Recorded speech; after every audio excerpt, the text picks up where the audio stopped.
Since 2004, we have been taking care of high-risk prisoners.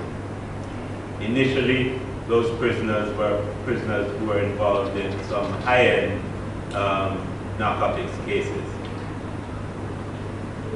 We won't be this afternoon addressing specific incidents that are the subject of ongoing investigations, as that would be inappropriate.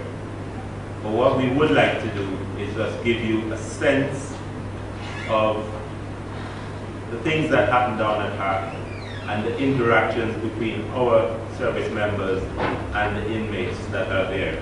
What you've seen here today are just some of the many difficulties that my staff will have in dealing with some of the most non-conformist, violent individuals that this country has produced.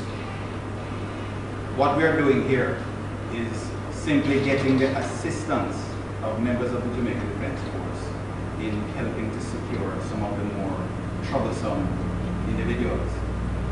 I am authorized under the provisions of the Correctional Services Act, or the Corrections Act, to designate members of the Jamaican Defense Force as authorized persons. And once they're so designated, they enjoy the full powers and privileges as a correctional officer.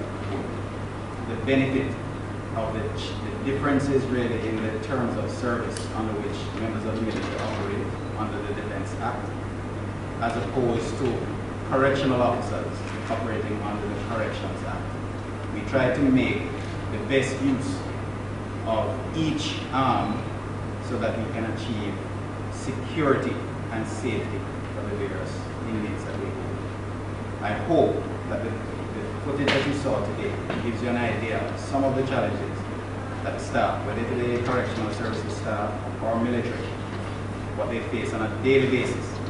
And one would have been easily seen that there is no evidence, especially on these tapes, of abuse of inmates. In fact, those that you saw here, there was obvious restraint on the part of the correctional services staff and the military in addressing some of the most disruptive behavior that you saw.